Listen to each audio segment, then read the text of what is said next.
Hi friends, പുതിയൊരു വീഡിയോയിലേക്ക് സ്വാഗതം. ചീരയും ഗോതമ്പ് മാവും കൊണ്ട് വളരെ ഹെൽത്തിയും രുചികരവുമായ ഗോതമ്പ് ദോശ. നിത്യേനയുള്ള ഭക്ഷണത്തിൽ ഏതെങ്കിലും രീതിയിൽ കുറച്ച് ഇലകൾ കഴിക്കുന്നത് നമ്മുടെ ശരീരത്തിന് വളരെയധികം നല്ലതാണ്. അത്തരത്തിൽ ചീര ഇല കൊണ്ട് തയ്യാറാക്കിയ ഈ ഗോതമ്പ് ദോശയും റോസ്റ്റഡ് ടൊമാറ്റോ ചട്നിയുമാണ്. ചാനൽ ഇതുവരെ സബ്സ്ക്രൈബ് ചെയ്തിട്ടില്ലെങ്കിൽ ഒന്ന് സബ്സ്ക്രൈബ് ചെയ്തേക്കണേ, കൂടെ ഒരു ലൈക്കും കൂടി.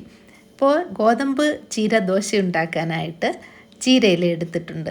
ഇത് തണ്ടില്ലാതെ ഇല മാത്രം എടുത്തതാണ്.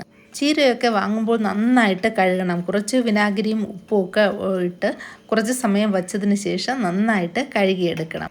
ഒരു പിടി ചീരയിലയുടെ കൂടെ 1 കപ്പ് ഗോതമ്പ് മാവിടാം. 1/2 കപ്പ് തൈര് കൂടി ഒഴിക്കാം.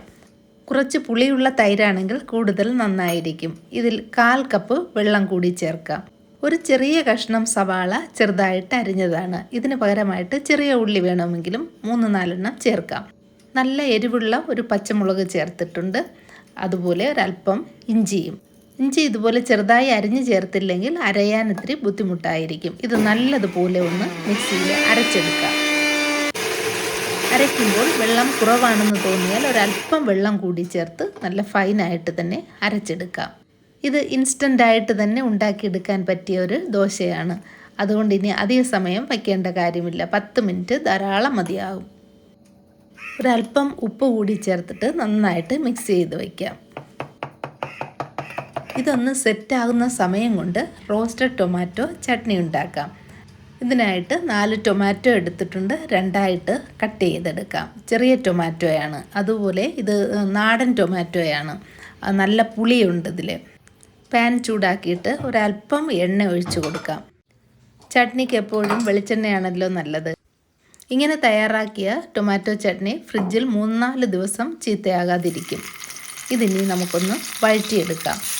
5 മിനിറ്റിനുള്ളിൽ തന്നെ ടൊമാറ്റോ നല്ലതുപോലെ വാടിക്കിട്ടും. ഇതിൻ്റെ കൂടെ 3-4 വെളുത്തുള്ളി കൂടി ചേർക്കുന്നുണ്ട്.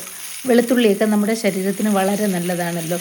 നമ്മൾ വീട്ടിലുണ്ടാക്കുന്ന ഭക്ഷണം ശരീരത്തിന് ഗുണം കൂടി ഉള്ളതാവണമല്ലോ. വെറും ടേസ്റ്റ് മാത്രം നോക്കിയാൽ പോരാ. ഒരു വശം ഒന്ന് വാടി കഴിയുമ്പോഴേക്കും മറിച്ചിട്ട് കൊടുക്കാം. ഹൈബ്രിഡ് ഇനത്തിൽപ്പെട്ട ടൊമാറ്റോ ആണെങ്കിൽ അതിലല്പം പുളി കൂടി ചേർക്കാവുന്നതാണ്. പുളി പൊതുവേ അത്ര നല്ലതല്ല. ഞാൻ ഇങ്ങനെയുള്ളതിനൊന്നും പുളി അങ്ങനെ ചേർക്കാറില്ല. വളരെ കുറച്ച് മാത്രമാണ് പുളിയൊക്കെ ഉപയോഗിക്കുന്നത്. ഇപ്പോൾ ഈ ടൊമാറ്റോയുടെ 2 വശവും നന്നായി വാടിയിട്ടുണ്ട്. അതുപോലെ സ്റ്റൗ ഓഫ് ചെയ്തിട്ടുണ്ട്. ഇനി ഇതിലേക്ക് മുളക് പൊടി ചേർക്കാം. മുളക് പൊടി ഇതിൻ്റെ മുകളിലിട്ടിട്ട് ഒന്ന് തിരിച്ചു മറിച്ചു ഇട്ട് കൊടുത്താൽ ആ ചൂടിൽ മുളക് പൊടി മൂത്ത് കിട്ടും. അല്ലെങ്കിൽ ഡയറക്റ്റ് മുളക് പൊടി ഇടുകയാണെങ്കിൽ പെട്ടെന്ന് തന്നെ അത് കരിഞ്ഞു പോകും. മുളക് പൊടിക്ക് പകരമായിട്ട് പച്ചമുളക് യൂസ് ചെയ്യാവുന്നതാണ്. ടൊമാറ്റോ ചട്നിക്ക് നല്ലൊരു റെഡ് കളർ കിട്ടാൻ വേണ്ടിയാണ് കാശ്മീരി ചില്ലി പൗഡർ ചേർത്തത്. ഇതൊന്ന് തണുത്തതിന് ശേഷം മിക്സിയിലിട്ട് നന്നായിട്ടൊന്ന് അടിച്ചെടുക്കാം. എത്ര സിമ്പിളായിട്ടാണ് ഈ ഒരു ടൊമാറ്റോ ചട്നി ഉണ്ടാക്കിയതെന്ന് കണ്ടില്ലേ. ടൊമാറ്റോ റോസ്റ്റ് ചെയ്തപ്പോൾ നമ്മൾ സവാളയോ ചെറിയ ഉള്ളിയോ ഒന്നും തന്നെ ചേർത്തിട്ടില്ല. പക്ഷേ ഇത് ചെറുതായിട്ട് നമ്മൾ സവാള അരിഞ്ഞ് ചേർക്കുന്നുണ്ട്. അത് ഭയങ്കര ടേസ്റ്റാണ്. അങ്ങനെ നമുക്ക് ഇടയ്ക്കിടയ്ക്ക് ഇങ്ങനെ ഉള്ളി കടിക്കാൻ കിട്ടുമ്പോൾ. ഒരല്പം ഉപ്പ് കൂടി ചേർക്കാം. ഉപ്പിൻ്റെ കണക്കൊക്കെ ഓരോരുത്തരുടെ ഇഷ്ടമനുസരിച്ച് ചേർക്കുക. ഞാനതുകൊണ്ട് ഉപ്പിൻ്റെ അളവൊന്നും പറയുന്നില്ല. ഇപ്പോൾ നന്നായിട്ട് അരച്ചെടുത്തിട്ടുണ്ട്. ചെറിയ ചൂടുണ്ടായിരുന്നു. ഇനി ഇതിലേക്ക് ഈ സവാള പൊടിയായിട്ട് അരിഞ്ഞത് കുറച്ച് ചേർക്കാം. 2 ടേബിൾ സ്പൂൺ ചെറുതായരിഞ്ഞ സവാള ചേർക്കാം. നന്നായിട്ടൊന്ന് മിക്സ് ചെയ്ത് കൊടുക്കാം. ഇതിലിനി കടുക് പൊട്ടിച്ച് ചേർക്കേണ്ട ആവശ്യമൊന്നുമില്ല. പക്ഷേ കാഴ്ചയ്ക്കൊരു ഭംഗിക്ക് വേണ്ടി ഞാനിതിൽ അല്പം കടുക് പൊട്ടിച്ച് ചേർക്കുകയാണ്. എണ്ണ ഇതിൽ ചേർക്കുന്നില്ല, കണ്ടില്ലേ. അപ്പോൾ വളരെ ഹെൽത്തി ആയിട്ടുള്ള വളരെ ടേസ്റ്റി ആയിട്ടുള്ളൊരു ടൊമാറ്റോ ചട്നിയാണിത്. ഇനി നമുക്ക് ദോശ ഉണ്ടാക്കാം. ദോശ ഉണ്ടാക്കാനായിട്ട് പാൻ ചൂടാക്കാനായിട്ട് വയ്ക്കാം. നോൺ സ്റ്റിക്ക് പാനിനാണ് ഈ ദോശ ഉണ്ടാക്കാൻ കൂടുതൽ സൗകര്യം. നന്നായി ഇലയൊക്കെ ചേർത്തിരിക്കുന്നത് കൊണ്ട് അയൺ ദോശക്കല്ലിലൊക്കെ കുറച്ച് ബുദ്ധിമുട്ടായിരിക്കും. അല്ലെങ്കിൽ അത്രത്തോളം പഴകിയ അയൺ ദോശക്കല്ലിൽ നന്നായിട്ട് ഇളകി വരും.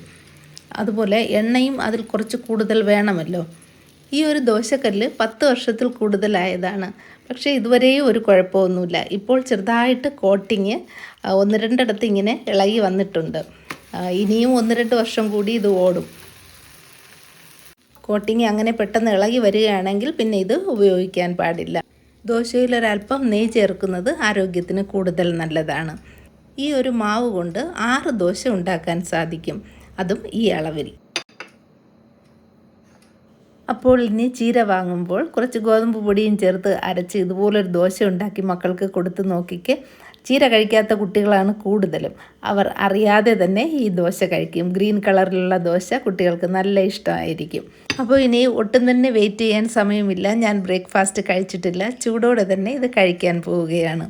വീഡിയോ ഇഷ്ടമായെങ്കിൽ ലൈക്ക് ചെയ്യുക, ഷെയർ ചെയ്യുക, കമൻറ്റ് ചെയ്യുക, സബ്സ്ക്രൈബ് ചെയ്യാൻ മറക്കരുത്.